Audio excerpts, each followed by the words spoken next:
Lackluster lip syncing, stiff animations, odd cuts between dialogue. Of Ashen Steel isn't exactly making the best first impression during its opening hour. The fact that the opening camp, which is where you'll first gain control of protagonist Tristan, involves walking around and completing generic fetch quests. Also, it doesn't inspire much confidence. Did I mention the iffy audio mixing where an NPC's voice is so loud and booming, even when you've moved several feet away from them? Those armored lumps got all nervous and headed off. They're at the port. Said to have you come and meet them there. Who are they anyway? Old friends of Willie's. That's my understanding of it. From the Order. Armor, cloak, stony faces. Never thought Willie would have those kind of friends. Well, only one of them's a friend, apparently. That being said, through all the grime and relatively medieval way of life, there is something here. It's reflected in some of the writing, whether you're dealing with an NPC who's injured by wolves and needs healing, or double-crossed during a quest. Even the combat, slow and plodding it may be at first, has some appeal. Not a lot, but still. Is any of this enough to elevate Of Ashen Steel beyond its means, much less cater to those seeking a Gothic-like? Sort of, but there are plenty of other problems that need addressing before it can reach its full potential. The story takes place in the Kingdom of the Seven, a set of islands enjoying an era of peace and sea trade. Things take a turn, however, when rumors spread about islands seemingly going independent. None of that really matters initially. Your character is Tristan, a cartographer who embarks on a mission with soldiers of the Order to chart Greyshaft. Shortly after landing, however, things quickly take a turn when brigands assault the camp, slaughtering everyone in sight. Tristan is the only one left alive, but is also assailed and left for dead. Discovered by one of the locals and nursed somewhat back to health, he begins exploring the island, and from here, things get a little more loosey-goosey. Of Ashen Steel doesn't really confine you to a single path, instead encouraging you to explore and get a feel for the world, but without any actual tools to really chart a path, at least initially. You're basically blind, which makes sense lore-wise, and there are no markers to indicate where you should go next. If you've been duped and a quest step involves finding the perpetrator, a waypoint won't magically lead you to their location. Getting down in the dirt and exploring the island's caves, the abandoned mines, farms, and more is the key, and you'd better have the good sense to remember where things are. In that sense, Of Ashen Steel is reminiscent of Hell Is Us, but with way fewer clues.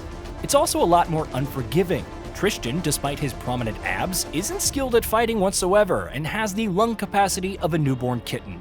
He also lacks many survival skills, not that you unlock them by simply leveling up. Instead, you have to talk to various NPCs and learn from them, which requires gold, the required skill points, and the correct stat. Stat requirements also apply to weapons, so even if you find a cool claymore, good luck wielding it without the required 15 strength.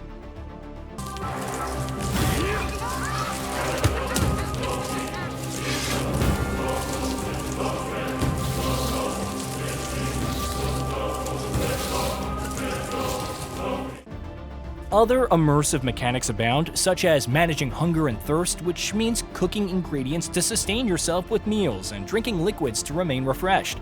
Cooking some random meat won't always agree with Tristan, leading to debuffs which can reduce melee damage. In the same vein, you can accrue injuries which become worse if not tended to. Want to make a campfire out in the wilderness? Better have some supplies on hand. In that sense, the starting hours can feel like a slog. It also doesn't help that a good chunk of the island's hostiles can easily take you down, especially when facing more than two at a time. Most bandits are a no-no in the early going.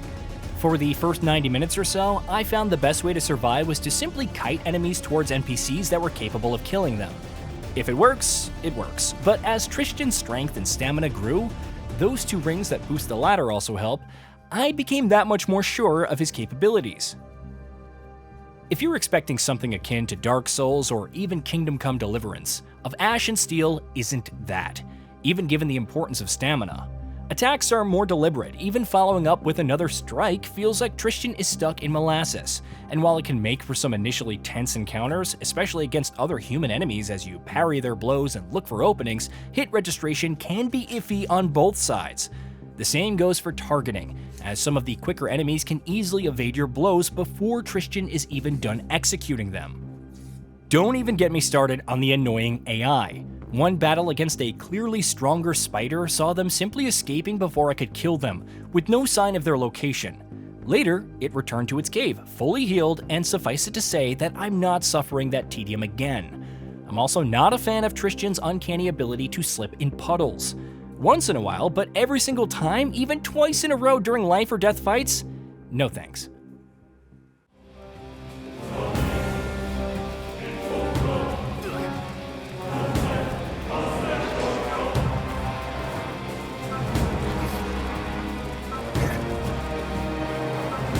Get it together, Tristan.